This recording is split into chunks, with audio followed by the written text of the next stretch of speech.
नमस्कार दोस्तों, स्वागत है आप सभी का एक बार फिर से। जी हां दोस्तों, पूरे दिन की कई महत्वपूर्ण और बड़ी खबरें निकलकर सामने आ रही है। जानेंगे सभी खबरों को विस्तार से। तो दोस्तों, खबरों में आगे बढ़ने से पहले वीडियो को एक प्यार भरा लाइक जरूर कर दें और ताजा खबरों को जानने के लिए चैनल को सब्सक्राइब भी जरूर कर लें। तो देखते हैं पहली बड़ी खबर क्या निकल कर आ रही है। दोस्तों, आज की पहली बड़ी खबर कोरोना महामारी के हवाले से आ रही है। बता दें कि कई प्रदेशों में संक्रमण की दर में वृद्धि को केंद्र ने बताया खतरनाक, पूरा देश खतरे में। केंद्र सरकार ने मंगलवार को साफ कहा कि कुछ राज्यों की लापरवाही से देश में कोरोना की स्थिति बद से बदतर होती जा रही है। इन राज्यों के चलते पूरे देश के लिए खतरा पैदा हो गया है और किसी को भी लापरवाही नहीं बरतनी चाहिए।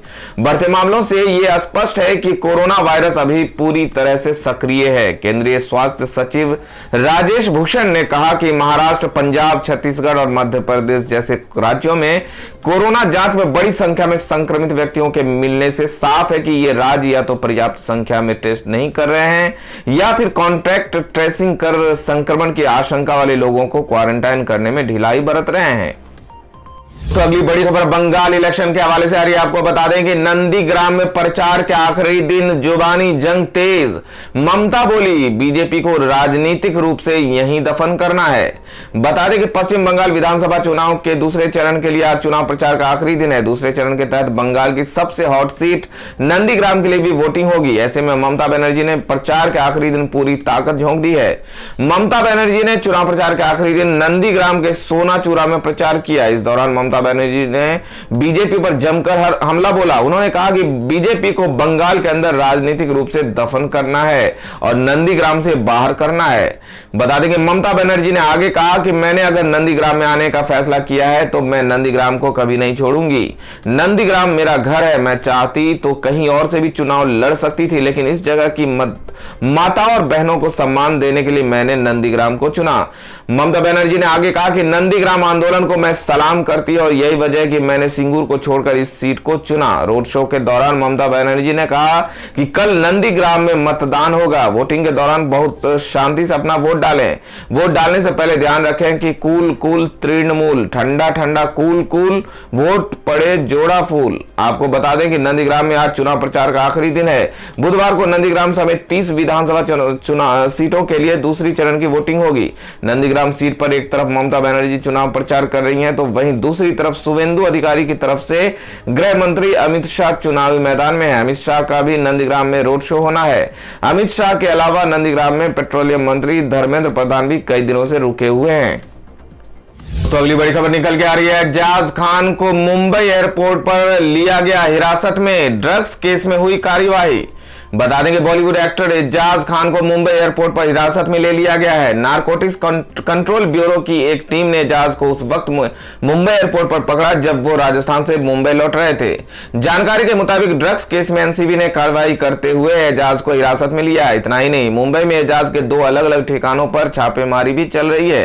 बता दें कि मीडिया रिपोर्ट्स के मुताबिक एजाज पर बटाटा गैंग का हिस्सा होने का आरोप लगा है। एनसीबी ने मुंबई के सबसे बड़े ड्रग्स सप्लायर फारूक बटाटा के बेटे शादाब बटाटा को हाल ही में गिरफ्तार किया है।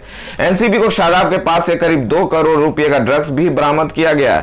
शादाब बटाटा पर कई बॉलीवुड सेलिब्रिटीज को ड्रग्स सप्लाई करने का आरोप है। आपको बता दें कि एजाज को इससे पहले भी 2018 में गिरफ्तार किया जा चुका है। उस वक्त भी उनकी गिरफ्तारी ड्रग्स केस में हुई थी। उन्हें मुंबई पुलिस ने अरेस्ट किया था।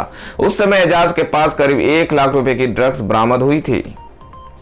दोस्तों, अगली बड़ी खबर में बता दें कि बंगाल में ममता बनर्जी का नया दाव। बोली शांडिल्य हूं, मां माटी मानुष मेरा गोत्र। बीजेपी बोली डर गई दीदी। दोस्तों, बता दें कि पश्चिम बंगाल विधानसभा चुनाव में टीएमसी चीफ ममता बनर्जी ने नया पैंतरा चला है। ममता ने मंगलवार को कहा कि चुनाव प्रचार अभियान के दौरान मैं एक मंदिर गई थी जहां पुजारी ने मेरा गोत्र पूछा और मैंने उसे बताया कि मां माटी मानुष मेरा गोत्र है।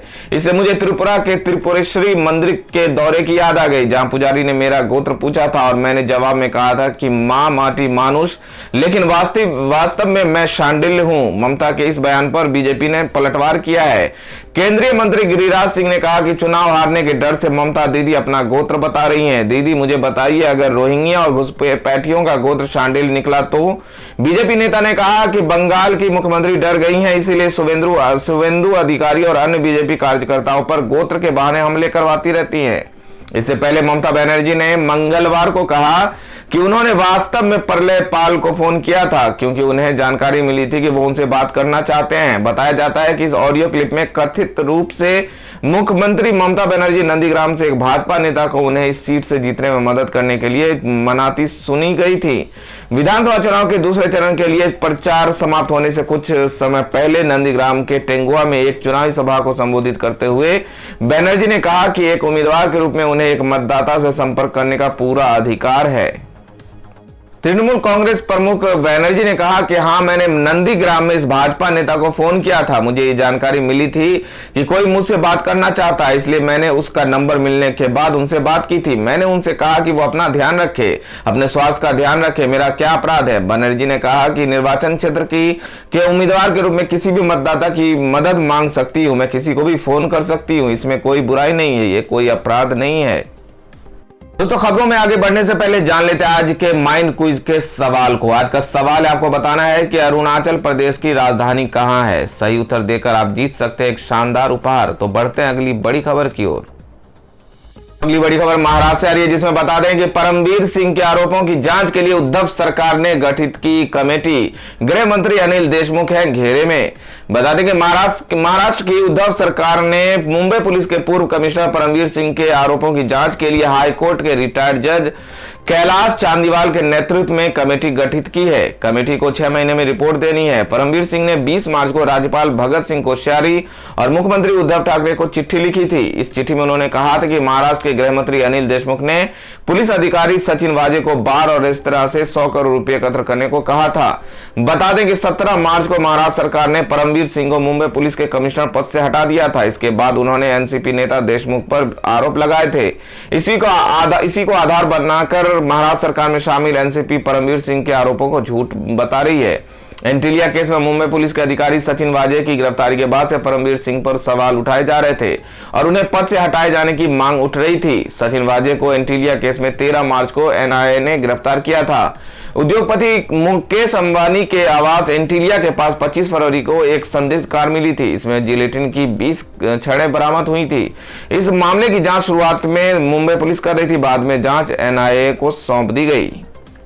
परमवीर सिंह ने तबादले को रद्द करने और अनिल देशमुख के मामले की जांच सीबीआई से कराने के लिए सुप्रीम कोर्ट में याचिका दाखिल की। हालांकि शीर्ष अदालत ने कहा कि इसमें कोई शक नहीं है कि यह मामला काफी गंभीर है, लेकिन याचिकाकर्ता को बॉम्बे हाईकोर्ट जाना चाहिए। इसके बाद परमवीर सिंह ने बॉम्बे हाईकोर्ट में जनहित याचिका दाखिल की। उनकी याचिका पर कल हाईकोर्ट में सुनवाई होगी। दोस्तों, अगली बड़ी खबर बॉलीवुड से आ रही है, जिसमें बता दें कि माधुरी दीक्षित के डांस शो डांस दीवाने के सेट पर कोविड-19 का हमला। 18 क्रू सदस्य निकले पॉजिटिव। बता दें कि माधुरी दीक्षित के डांस शो डांस दीवाने 3 के सेट से बड़ी खबर आ रही है। शो के सेट पर कोविड-19 का हमला हुआ है, जिसके चलते 18 क्रू सदस्यों का कोविड-19 टेस्ट पॉजिटिव आया है। बता दें कि मुंबई में कोरोना वायरस पेंडेमिक के मामलों में तेजी से इजाफा हो रहा है और इसका असर मनोरंजन इंडस्ट्री पर भी दिखाई देने लगा है। Federation of western India cine employees के महासचिव अशोक दुबे के बयान के मुताबिक इस हफ्ते शूट शुरू होने से पहले क्रू के 18 सदस्य कोविड-19 पॉजिटिव निकले थे। माधुरी दीक्षित और दूसरे जज ठीक हैं। जिन क्रू सदस्यों का टेस्ट पॉजिटिव आया है उनमें सेट पर काम करने वाले लाइट्समैन, कैमरा संभालने वाले, सहायक निर्देशक, सहायक कला निर्देशक और कुछ कंटेस्टेंट्स शामिल हैं। उन्होंने बताया कि शो का अगला शूट 5 अप्रैल को है, जो तय शेड्यूल के अनुसार होगा। शो को माधुरी के साथ तुषार कालिया और धर्मेश येलांडे जज करते हैं, जबकि राघव जुयाल होस्ट हैं। दोस्तों, अगली बड़ी खबर में अखिलेश यादव का एक बड़ा बयान सामने आया, जिसमें उन्होंने कहा कि भाजपा की गलत नीति से जनता का मनोबल गिरा, नहीं आएंगे अच्छे दिन। बता दें कि पैतृक गांव सैफे में 2 दिन होली मनाने के बाद यहां आए समाजवादी पार्टी के अध्यक्ष अखिलेश यादव ने आज कहा कि भाजपा की गलत आर्थिक नीतियों के कारण जनता का मनोबल गिरा हुआ है, लोगों में हताशा और जिंदगी दूभर हो गई है। इस पर भी भाजपा का तुर्रा यह है कि राज्य की जनता के इससे अच्छे दिन कभी नहीं आ सकते। अखिलेश यादव ने कहा कि भाजपा के कारण राज्य गुंडा माफियाओं और अपराधियों की गिरफ्त में है, महिलाएं बच्चियां अपमानित हो रही हैं, लोगों का जान माल सुरक्षित नहीं रह गया है। सामाजिक सद्भाव को बिगाड़ना भाजपा का एजेंडा है। समाज में नफरत फैलाना और जातियों के बीच दूरी पैदा करना भारतीय जनता पार्टी की रणनीति और राजनीति दोनों है। भारतीय समाज में भाईचारा की मजबूती कायम रखने में भाजपा अड़चने पैदा करता है। उन्होंने कहा कि किसानों की हालत दयनीय है, नौजवान बेकारी के शिकार है, उनका भविष्य अंधकार में है, भाजपा अपनी जिम्मेदारी से बच नहीं सकती। भाजपा की जन विरोधी नीतियों से प्रदेश बदहाल होता जा रहा है। अगली बड़ी खबरों में जान लेते हैं आज के सोने चांदी के ताजा भाव के बारे में। बता दें कि लगातार चौथे दिन गिरा सोना। शादियों के सीजन से पहले 12,000 रुपया सस्ता हुआ सोना। जाने आज का भाव। बता दें कि सोने चांदी की कीमत में गिरावट का दौर बना हुआ है। सोना एक बार फिर से गिर गया है। लगातार चौथे दिन सोने की कीमत में गिरावट देखने को मिली है। शादियों के सीजन की शुरुआत से पहले सोने की कीमत में आई इस गिरावट से खरीदार आकर्षित हो रहे हैं। हालांकि खरीदारी में उस तरह का उछाल देखने को नहीं मिल रहा है जिसकी उम्मीद की जा रही है। आपको बता दें कि साल 2021 में सोने की कीमत में 5600 से अधिक की गिरावट आ चुकी है। वहीं सिर्फ मार्च महीने में सोना 1321 रुपए के करीब गिर चुका है। वेडिंग सीजन के बावजूद सोने की कीमत में गिरावट देखने को मिल रहा है। मंगलवार को एक बार फिर से सोना सस्ता हो गया। India bullions and jewellers association की वेबसाइट पर प्रकाशित सोने चांदी की कीमत पर नजर डालें तो सोना 30 मार्च को 187 रुपया गिर गया, जहां 24 कैरेट शुद्धता वाले सोने की कीमत 44,468 रुपये प्रति 10 ग्राम पर लुढ़क गया। तो वहीं चांदी की कीमत में 975 रुपये की गिरावट आई और चांदी 63,683 रुपये प्रति किलोग्राम पर ट्रेंड कर रहा है। तो अगली बड़ी खबर में जान लेते हैं आज के मौसम समाचार को। तो बता दें कि देश के कई हिस्सों में लू के कारण येलो अलर्ट जारी। इन राज्यों में भारी बारिश की चेतावनी। देखें आज का मौसम विभाग का ताजा अपडेट्स। बता दें कि मौसम का रुख एक बार फिर बदल रहा है। कई राज्यों में तापमान में तेजी से वृद्धि हो रही है तो कहीं भारी बारिश, भूस्खलन, धूल भरी आंधी की चेतावनी जारी की गई है। दिल्ली समेत देश के कई राज्यों का मौसम अचानक बदल गया है। दिल्ली के आसमान में बादल छाने के साथ कुछ इलाकों में तेज हवा चल रही है। अचानक बदले मौसम से तापमान में गिरावट आने के साथ भीषण गर्मी से मामूली राहत मिली है। मौसम विभाग के अनुसार दिल्ली में अगले 48 घंटों तक ऐसा ही मौसम बना रहेगा। 40 किलोमीटर प्रति घंटा की रफ्तार से हवा चलेगी। मौसम विभाग के मुताबिक दिल्ली सहित गंगा के मैदानी क्षेत्रों में अगले 2-3 दिनों तक उत्तर पश्चिम दिशा से तेज धूल भरी हवा चलेंगी। दिन के तापमान में गिरावट के आसार हैं। भारतीय मौसम विज्ञान IMD ने चेतावनी दी है कि पूर्वोत्तर राज्यों असम, मेघालय, त्रिपुरा और मिजोरम में भारी बारिश हो सकती है। मौसम विभाग ने भविष्यवाणी की है कि 1 अप्रैल तक 40-50 किलोमीटर प्रति घंटे की रफ्तार से तेज हवा चलने के साथ भारी बारिश हो सकती है। इसके अलावा बादल गरजने के साथ ही आसमान में बिजली भी चमकेगी। IMD ने पूर्वानुमान लगाया है कि मौसम में आई इस बदलाव से दक्षिण असम, मेघालय, त्रिपुरा और मिजोरम में कुछ स्थानों पर निचले इलाकों में भूस्खलन और बाढ़ भी आ सकती है। तो दोस्तों ये थी अब तक की सभी बड़ी खबरों की अपडेट्स। टुडे ब्रेकिंग न्यूज और लेटेस्ट खबरों को देखने के लिए हमारे चैनल को सब्सक्राइब जरूर कर लें। वीडियो लाइक और शेयर जरूर कर दें अपने दोस्तों और रिलेटिव्स के साथ। तो दोस्तों आपसे फिर मिलेंगे काम की खबरों और सरकारी योजनाओं की एक और नई वीडियो के साथ। तब तक के लिए धन्यवाद दोस्तों।